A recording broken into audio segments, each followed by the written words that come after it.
Now then, first, before all of that, there's a suggestion from the government that technology such as microchips or cameras could be used in toilets to help detect certain diseases and just generally monitor our health.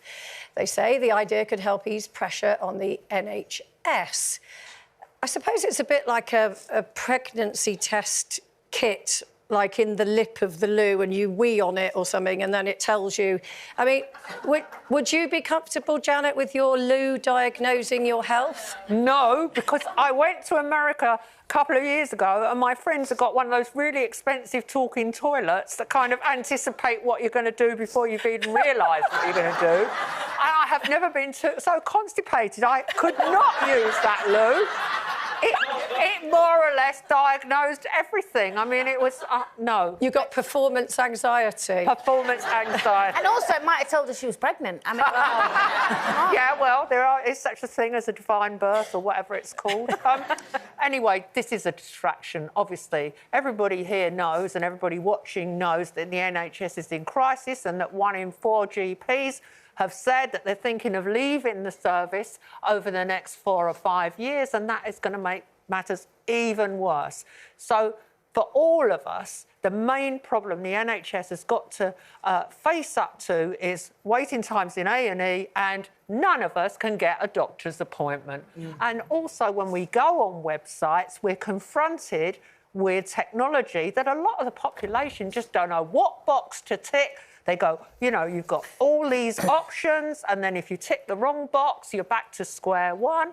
It's like playing, you know, a highly sophisticated game. I must say, when I first saw this loo story, and it said this loo's going to diagnose whatever, I thought, isn't that what GPs are supposed to do? Well, yeah, GPs. And when was the last time any of us saw a GP? I mean, even I, and I've edited a national newspaper, cannot understand the website of my local GPs in Norfolk. But here's the thing I don't understand. The money that's going to cost, why don't it just be better to give them a pay rise, the nurses and doctors and paramedics, and employ more of them, rather than waste it on a toilet?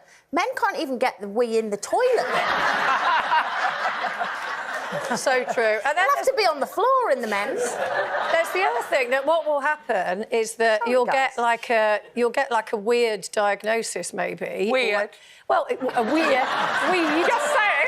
A weed diagnosis. I nearly said another And then one. everybody, you know where they'll all go? They'll all go to A&E. Yeah. And A&E has already got hours and hours of waiting lists. So where do all these tests go? So when someone does whatever it is... Well, I suppose it will be diagnostic. It will go onto the cloud, Linda. Will it? Yeah. And then the cloud will send it to wherever. It will be all that... Well, it's a bit like what Gillian McKeith did, didn't she? She said she could diagnose people by testing their poos, couldn't she, all those years ago? Yeah, but she's a human being. I know. I know. But, yeah, I mean, have you had a problem seeing your GP? I haven't, actually, but then I haven't needed to see my GP for the last 2 years. The only time I actually rang the GP was when I got COVID during the first lockdown. I rang up, told them I'd done the test, and they said, oh, you've got to stay indoors for 10 days. But in general, like, up until then, I don't think I'd ever had any problems with it, like, from when the kid... But then you knew your doctor then. So and that when was you were a child, pre-lockdown? yeah, when you were a child, you'd see a GP and you go right through your teens and up until you got married, and then probably your kids would be with the same GP and that. Whereas nowadays, they don't seem to be the same GPs. They seem to change all the time. To be fair as well, I do think they are up against it at the moment. There's so many boxes to tick themselves. You know, they get 5 minutes or something with each patient and all the paperwork involved. The stress is on them. I don't think they're just sitting there going, can't be bothered to see Janet today, although they probably are. But can't be bothered Isn't the other thing that you used to go to the health centre and stand in a queue to get an appointment? Now, you can't get an appointment by turning up. You've got to go into that phone roulette. Yeah. So you've got... It's like getting Adele tickets.